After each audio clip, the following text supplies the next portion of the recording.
This morning we have John Schleif with us, who is going to talk to us.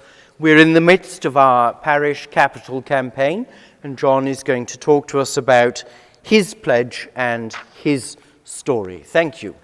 Good morning. I'm John Schleif. I've been here for 10 years, and it's been a wonderful 10, and I mentioned that Father asked me to talk about how I considered the capital campaign my own gift, my own participation in it. And as I said, it was very easy for me because I've been so blessed by being a part of this family, part of this wonderful church facility, but most importantly by the great people who surround us with kindness and love all the time. And this place has been here for me in times of happiness, times of real sadness, and times when I just needed some direction. And because it's been here for me, because St. Thomas has been here for me, I want to assure that I can do everything that I can to be sure that people who walk through that door 30, 50, 100 years from now can have the kind of wonderful experience that I've had, and I know that many of you have had. I decided to give to my passion, and that happens to be, in my case, music. And that started a long time ago in my little German Lutheran church in Minnesota that my great-grandparents actually physically helped to build. We had a pipe organ. Not everybody had pipe organs, but our church did, and I loved it. It was especially nice because it was the only thing that really balanced off the hour-long sermons that our somber German Lutheran pastor gave, and they were an hour long. So I looked forward to the wonderful music which was supported by that organ, and so I wanted to play that organ eventually. And so I took piano. And then when I got to St. Olaf College, I did take a couple of years of organ as part of my course there, which turned out to stand me in good stead when I was a pastor in Montana, a Lutheran pastor. Jan Quanbeck was in one of my parishes, actually, at that time. There were times when organists don't show up in small churches. Believe that or not, Jeff.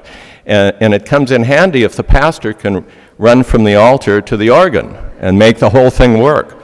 So I really have a special spot in my heart for organ music, for choral music, and wherever I've gone since then, now as a hospital administrator, not as a pastor, I always look for great organs and great choral music, and of course great pastors and priests like Father Ian and Father Mark, who were a part of my becoming a member of this church.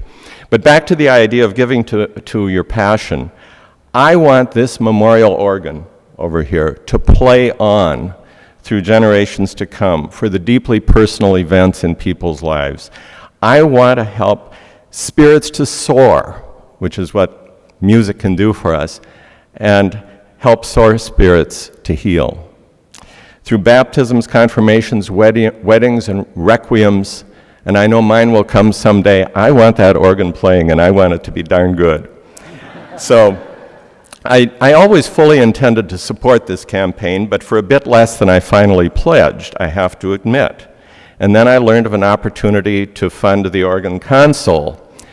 Now, I told you, I've sat at organ consoles, and that means a lot to me. It's a wonderful physical connection to an instrument that produces the majestic music of the church, and there's no experience like that. And so I decided I better kick in a little extra. And so I stretched further, and I did. And I cannot tell you the joy I've had in making that commitment. I told you I'm a hospital administrator. I get called on to make donations for various things. I have never felt so good about giving as I do for this capital campaign. And I hope that you'll pray and that you will give to your passion, whatever it is. It may not be the organ. It might be keeping the windows in that enrich our life here. Maybe heating and air conditioning. We're soon going to need some of that. Or the kitchen or other things. But whatever it is, they're all important projects. And I hope you'll give to your passion. So that, Father Ian, is how I came to my commitment. And I just would like to make a final comment. I've asked that my gift be given in honor of my mom and my dad. My mom is now 91 years old, back in Minnesota, and my father has been happily living with God for several years. These two people nourished my faith in Christ, my love for the church, and my love for music. And so I want to do this for them and for all of you who are my fellow parishioners. And that's why I believe in this opportunity, and I want to make sure everything is here for everybody who walks through that door for years and years to come. And that's my story. So thanks a lot for listening.